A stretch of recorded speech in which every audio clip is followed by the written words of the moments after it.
नमस्ते, मैं professor Ram Sharma, principal SSB PG college Raniganj Ballia.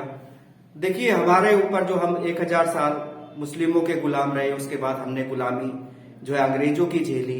हमारे जो जितने भी पौराणिक ग्रंथ थे उनको किस तरीके से भ्रष्ट किया गया और जो एक सिंबॉलिक भाषा थी वो हम समझ नहीं पाए। अगर हम महाभारत का जिक्र करें तो उसमें हम देखते हैं कि किस प्रकार धृतराष्ट्र को अंधा बताया गया, गांधारी को भी अंधा बताया जाता है। तो वो दोनों लोग पुत्र मोह में अंधे थे कि उन्हें पुत्र के अलावा कोई और व्यक्ति नजर नहीं आता था, इसलिए उनके लिए सिंबॉलिक सांकेतिक भाषा का प्रयोग किया गया कि वो अंधे थे, हमेशा अंधे रहते थे पुत्र मोह में। दूसरा एक शब्द आता है कृष्ण।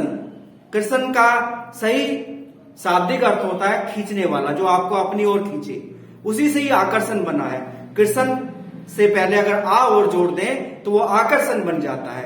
तो कृष्ण खींचने वाले हैं। महाभारत को किस तरह से उन्होंने जो है भगवत गीता का उपदेश देते हुए पापियों का उन्होंने सर्वनाश किया। अगर हम देखें पूरी महाभारत तो हमें शिक्षा मिलती है कि किस तरह से गद्दी की लड़ाई हो रही है। और अगर हम रामायण की तरफ देखें तो वह गद्दी छोड़ने की लड़ाई है। रामचंद्र जी तुरंत वनवास को चले जाते हैं गद्दी का त्याग करके।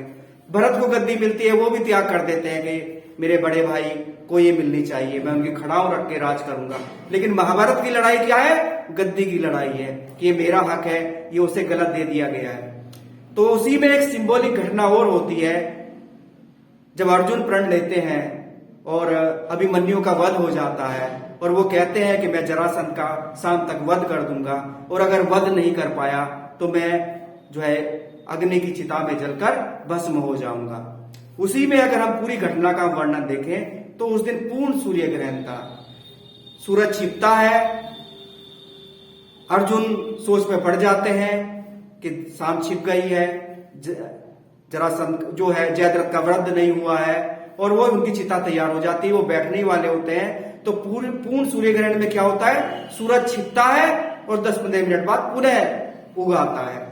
तो यही हुआ, जब वो चिता में बैठने वाले थे तुरंत जो है जयद्रथ बाहर आ गया, खुशियां मनने लगी।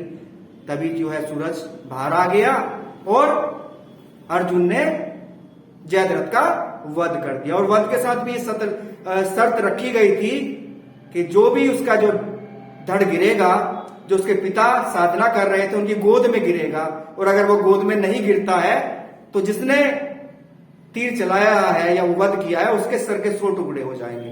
तो देखिए, अर्जुन का जो तीर चला जयद्रथ के सर को काटता हुआ वो उन्हीं के पिता की गोद में जाकर गिरा।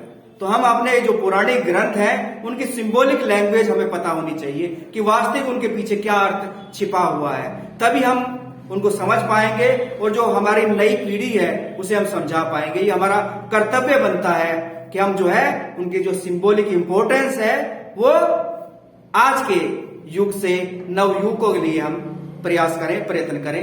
Thank you.